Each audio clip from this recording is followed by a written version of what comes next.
जय सिया राम। नीलांबुज श्यामल कोमलांगम सीता समारोपित वाम भागम पाणो महासायक चारु चापं नमामि रामं रघुवंशनाथम। कर्पूर गौरं करुणावतारं संसार सारं भुजगेन्द्रहारं सदा वसन्तं हृदयारविन्दे भवं भवानी सहितं नमामि। मनोजवं मारुततुल्यवेगं जितेन्द्रियं बुद्धिमतां वरिष्ठं वातात्मजं वानरयूथमुख्यं श्रीरामदूतं शरणं प्रपद्ये। बंदौ गुरुपदकंज कृपा सिंधु नररूप हरि महामोहतं पुंज जासु वचन रविकर निकर। जय सिया राम। मानसामृत के इस अगले भाग में आपका फिर से स्वागत, फिर से जय सिया राम। पिछले पाठ में हमने अयोध्या कांड के दोहा संख्या 10 तक का पाठ किया था। जब महाराज दशरथ श्री राम को राज्याभिषेक देने का निर्णय करते हैं तो महर्षि वशिष्ठ को जाकर अपने मन की इच्छा व्यक्त करते हैं। ऋषि उनका प्रोत्साहन करते हैं और उनके निर्णय की सराहना करते हुए कहते हैं कि जब भी श्री राम का अभिषेक हो जाए वही मंगल दिन है, वही मंगलमय नक्षत्र है, मुहूर्त है। गुरु की सहमति पाकर राजा प्रसन्न होकर महल में आते हैं, सेवकों को, मंत्री सुमंत्री जी को बुलाते हैं, उनसे भी यही विचार उनके समक्ष रखते हैं। सभी प्रसन्न हो जाते हैं। उसके बाद महाराज कहते हैं कि इस शुभ कार्य के लिए, श्री राम के राज्याभिषेक के लिए जो भी महर्षि वशिष्ठ की आज्ञा हो उसे पूरा आप लोग करें। महर्षि वशिष्ठ सभी को कार्य बांटते हैं। वो राज्याभिषेक के योग्य जो भी मंगलमय वस्तुएं हैं, सभी तीर्थों का जल, जो मृग चर्म चंवर, बहुत सारे वस्त्र, असंख्य मणियां, रेशमी ऊनी कपड़े, बहुत सारे मंगलमय द्रव्य, इस तरह से जो भी आवश्यक हो महर्षि वशिष्ठ बताते हैं।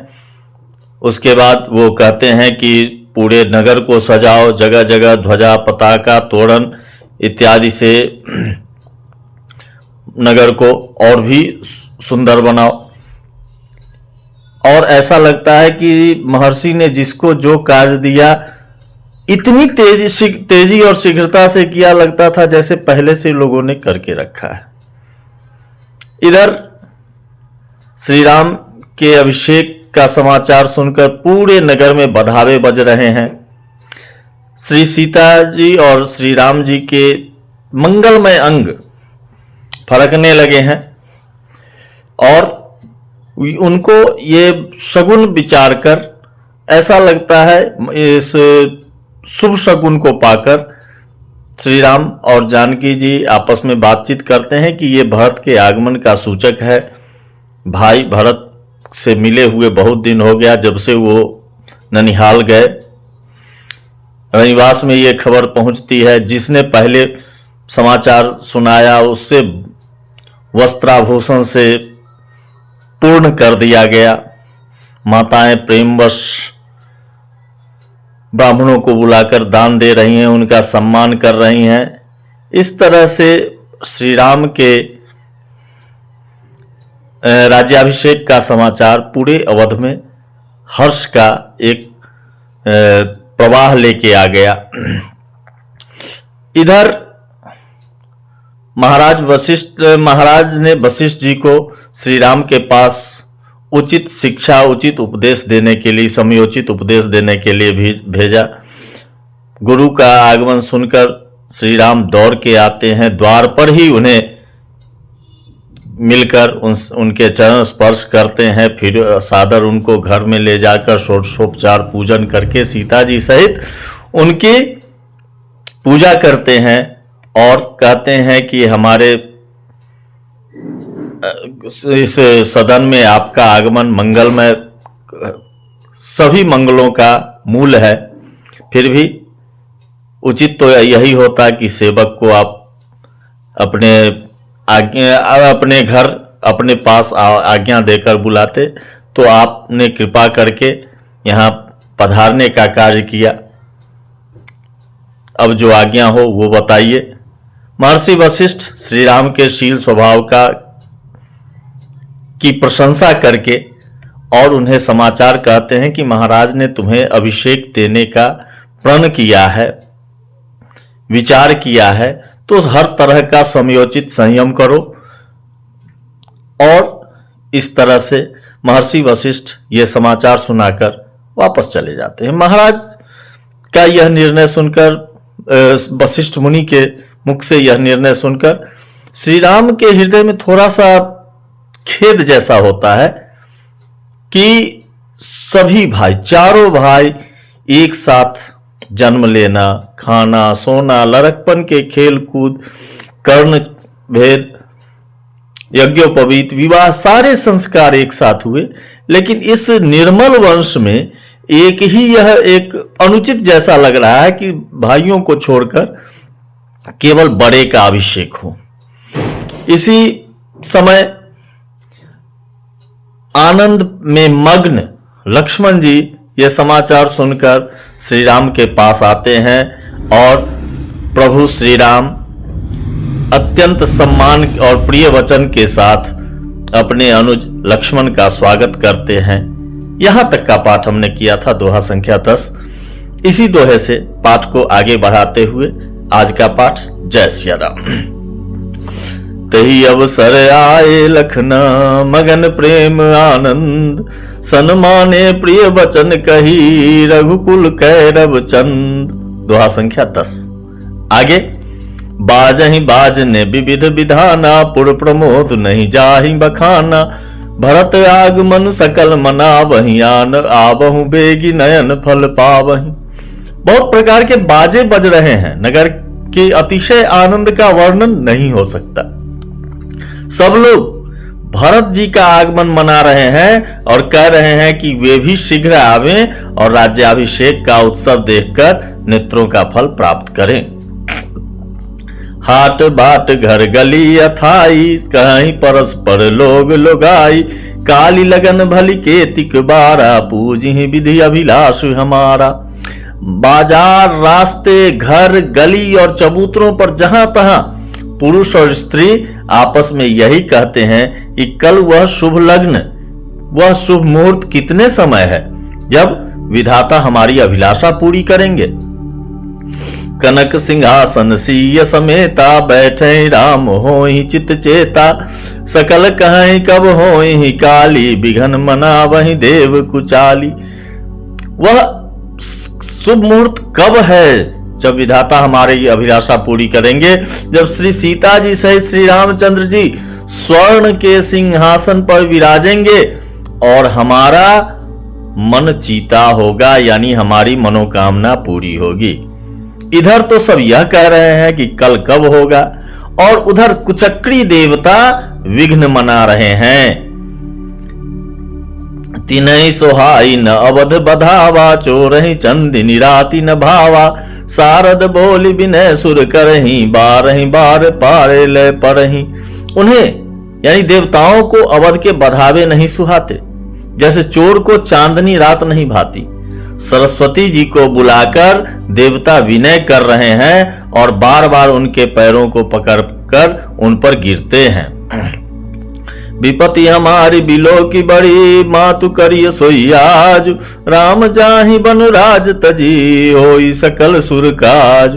वे कहते हैं, हे माता, हमारी बड़ी विपत्ति को देखकर आज वही कीजिए जिससे श्री रामचंद्र जी राज्य त्याग कर वन को चले जाएं और देवताओं का सब कार्य सिद्ध हो। सुनिसुर विनय ठाढ़ी पचिताती, भयु सरोज विपिन हिमराती, देखी देव पुनि कहीं निहोरी, मातु तो ही नहीं थोड़ी खोड़ी। देवताओं की विनती सुनकर सरस्वती जी खरी खरी पछता रही हैं कि हाय, मैं कमल वन के लिए हेमंत ऋतु की रात हुई। उन्हें इस प्रकार पछताते हुए देखकर देवता विनय करके कहने लगे, हे माता, इसमें आपको जरा भी दोष न लगेगा। विस्मय हर्ष रहित रघुराऊ, तुम जानो सब राम प्रभाऊ। जीव करम बस सुख दुख भागी, जाइए अवध देव हित लागी। श्री रघुनाथ जी विषाद और हर्ष से रहित हैं। आप तो श्री राम जी के सब प्रभाव को जानती ही हैं। जीव अपने कर्मवश ही सुख दुख का भागी होता है। अतएव देवताओं के हित के लिए आप अयोध्या जाइए। बार बार गही चरण संकोची, चली विचारी विबुध मति पोची। ऊंच निवास नीच कर तोती, देखी न सकई पराई विभूति। बार बार चरण पकड़कर देवताओं ने सरस्वती जी को संकोच में डाल दिया। तब वे यह विचार कर चले कि देवताओं की बुद्धि ओछी है। इनका निवास तो ऊंचा है, पर इनकी करनी नीची है। ये दूसरे का ऐश्वर्य नहीं देख सकते। आगिल काज बिचारी बहोरी, करिहै चाह कुशल कवि मोरी। हर्ष हृदय दशरथपुर आई, जनुग्रह दशा दुसह दुखदाई। परंतु आगे के काम का विचार करके कि श्री राम जी के वन जाने से राक्षसों का वध होगा, जिससे सारा जगत सुखी हो जाएगा। चतुर कवि श्री राम जी के वनवास के चरित्रों का वर्णन करने के लिए मेरी चाह करेंगे, मेरी कामना करेंगे, ऐसा विचार कर सरस्वती जी हृदय में हर्षित होकर दशरथ जी की पूरी अयोध्या में आई, मानो दुसह दुख देने वाली कोई ग्रह दशा आई हो। नाम मंदरा मंथरा मंदमती, चेरी कह कई केरी। अजस पेटारी ताहि करी, गई गिरामती फेरी। मंथरा नाम की कैकेयी की एक मंद बुद्धि दासी थी। उसे अपयश की पिटारी बनाकर सरस्वती उसकी बुद्धि को फेर कर चली गई। दीख मंथरा नगर बनावा, मंजुल मंगल बाज बधावा। पूछ सिलोगन का उछाहू, राम तिलक सुनि भाउर दाहू। मंथरा ने देखा कि नगर सजाया हुआ है, सुंदर मंगल में बधावे बज रहे हैं। उसने लोगों से पूछा कि कैसा उत्सव है। उनसे श्री रामचंद्र जी के राज तिलक की बात सुनते ही उसका हृदय जल उठा। करई विचार कुबुद्धि कुजाति, होई अकाज कवन विधि राति। देखी लागी मधु कुटिल की राति, जिमि गौ तकई लेहु कहीं भांति। वह दुर्बुद्धि नीच जाति वाली दासी विचार करने लगी कि किस प्रकार से यह काम रात ही रात में बिगड़ जाए। जैसे कोई कुटिल भीलनी शहद का छत्ता लगा देखकर घात लगाती है कि इसको किस तरह से उखाड़ लूं। भरतु मातु पही गई बिलखानी, का अनमनी हसी रानी। उतर दे नदले सासु, नारी चरित करी ढारई आंसू। वह उदास होकर भरत जी की माता कैकेयी के पास गई। रानी कैकेयी ने हंसकर कहा, तू उदास क्यों है? मंथरा कुछ उत्तर नहीं देती, केवल लंबी सांसें ले रही है और त्रिया चरित्र करके आंसू ढरका रही है।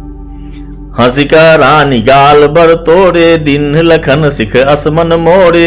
तबहुन बोल चेरी बड़ी पापिनी, छारई श्वास कारी जनु सापिनी।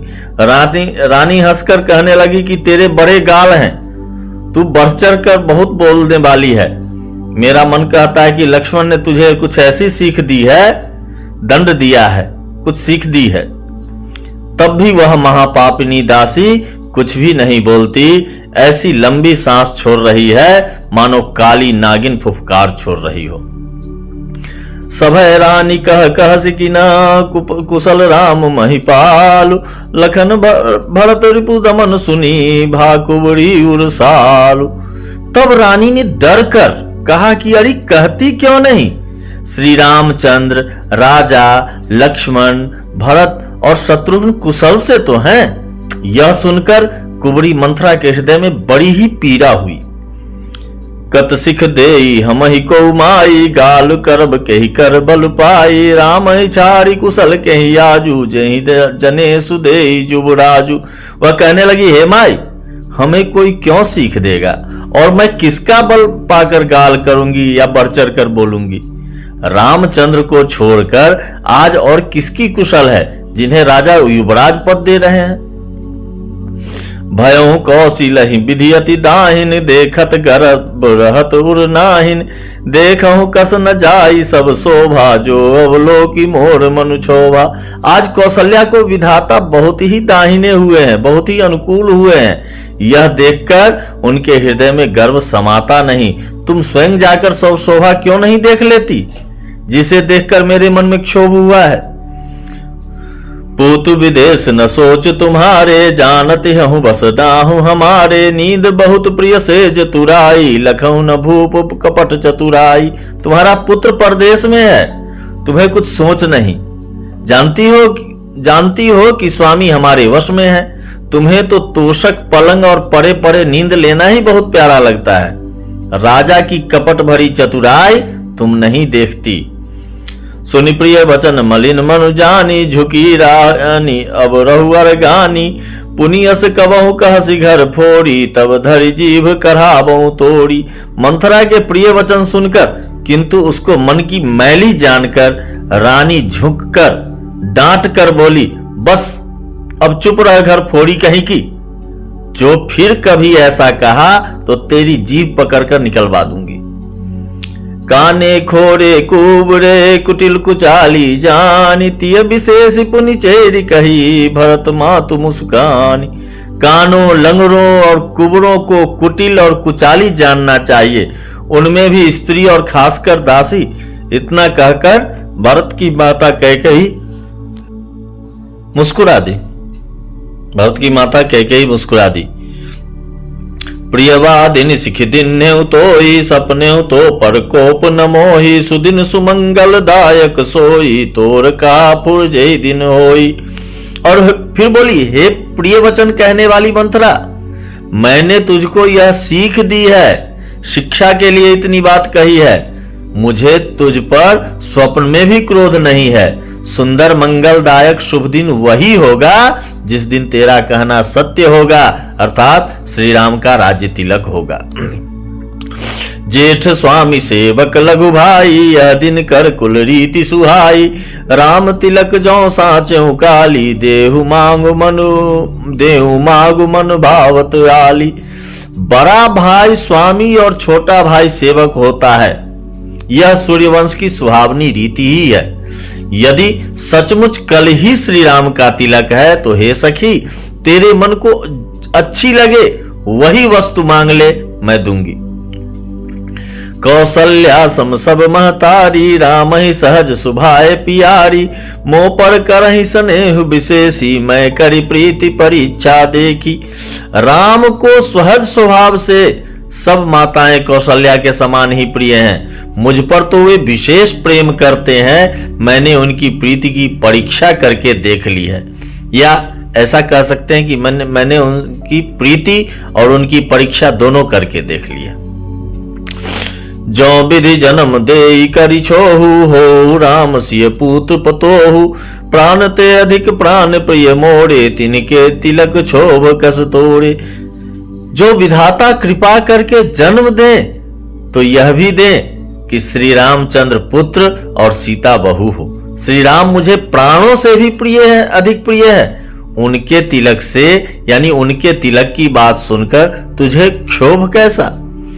भरत शपथ तोई सत्य कहू, परिहरि कपट दुराव। हर्ष समय विस्मौ करसी, कारण मोहि सुनाओ। तुझे भरत की सौगंध है, छल कपट छोड़कर सच सच कह, तू हर्ष के समय विषाद कर रही है, मुझे इसका कारण सुना। जय सिया राम। दोहा संख्या 15। फिर मिलते हैं मानसामृत के अगले भाग में अगले पाठ के साथ। तब तक के लिए जय सिया राम।